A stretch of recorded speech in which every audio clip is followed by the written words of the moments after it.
Oke, selamat datang. Hari ini kita akan membongkar sebuah drama finansial yang benar-benar mengguncang pasar saham kita di Indonesia.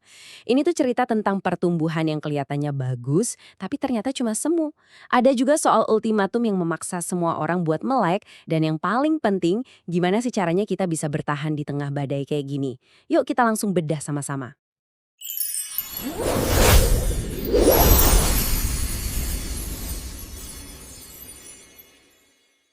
Jadi semuanya ini berawal dari satu peristiwa yang dramatis banget. Bikin semua investor sport jantung lah. Tiba-tiba aja Bursa Efek Indonesia menghentikan total semua perdagangan. Dan ini bukan cuma sekali, tapi 2 kali dalam waktu yang berdekatan. Tindakan se ekstrem ini tuh kayak alarm darurat yang akhirnya mengungkap sebuah masalah besar yang selama ini ngumpet di balik angka-angka indeks yang kelihatannya cemerlang. Nah, untuk benar-benar ngerti apa yang terjadi, kita harus sadar kalau selama ini tuh ada dua wajah pasar saham Indonesia. Wajar pertama itu yang kita lihat setiap hari di berita, indeks harga saham gabungan atau IHSG yang seolah-olah naik terus. Tapi di baliknya ada wajah kedua, wajah pasar yang sesungguhnya yang ceritanya jauh lebih rapuh. Nah, data di sini mengungkap semuanya. Coba perhatikan baik-baik.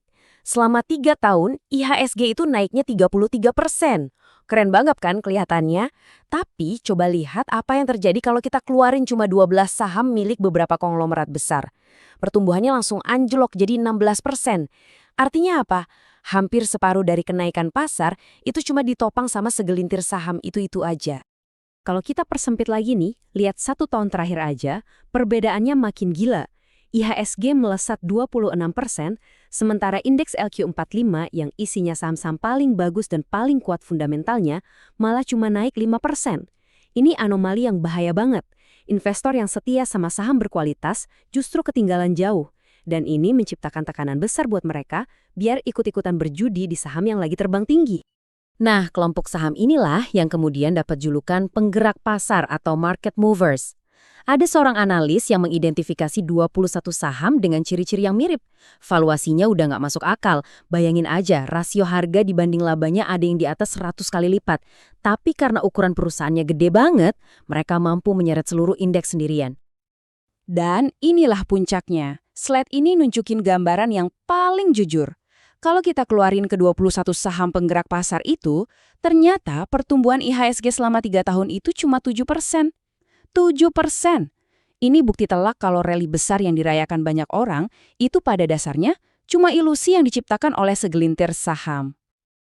Terus, apa dong yang akhirnya bikin ilusi ini pecah? Jawabannya datang dari luar, sebuah guncangan eksternal, sebuah ultimatum dari pemain global yang saking kuatnya gak bisa lagi diabaikan sama regulator kita di Indonesia. Yuk kita kenalan dulu sama MSCI. Mereka ini bukan sekedar lembaga riset biasa ya.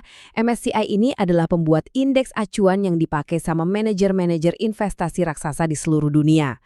Keputusan mereka buat masukin atau keluarin sebuah negara dari indeksnya, itu bisa nentuin aliran dana triliunan dolar. Singkatnya, omongan mereka itu didengerin banget. Dan inilah bom yang mereka jatuhkan. MSCI secara resmi mengumumkan kalau mereka lagi meninjau status Indonesia dan ada kemungkinan kita diturunkan kelasnya dari pasar berkembang atau emerging market ke pasar perbatasan atau frontier market.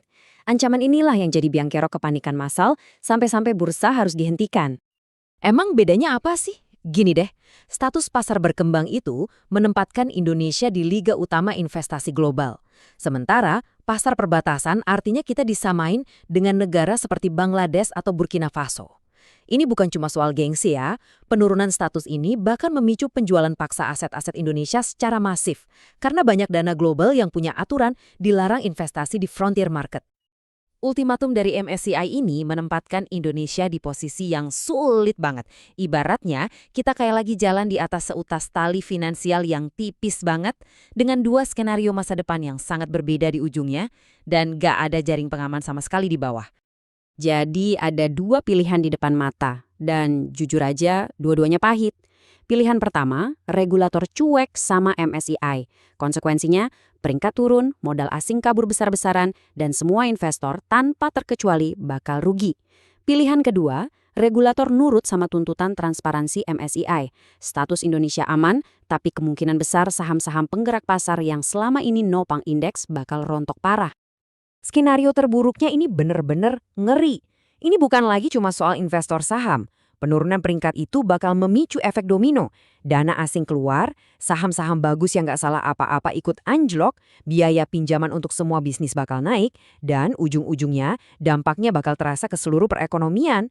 Inilah kenapa masalah ini jadi penting buat kita semua. Di tengah situasi yang serba nggak pasti begini, gimana seharusnya seorang investor bersikap? Nah sekarang coba kita geser dari krisis makro ke strategi personal.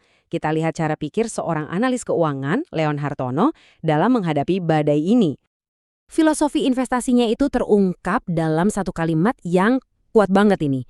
Ini bukan tentang serakah ngejar untung setinggi-tingginya, justru ini tentang rasa takut kehilangan yang mendorong dia untuk selalu mengutamakan perlindungan modal di atas segalanya. Dan inilah cerminan dari filosofi dia. Portofolionya ini mungkin bakal bikin Anda kaget.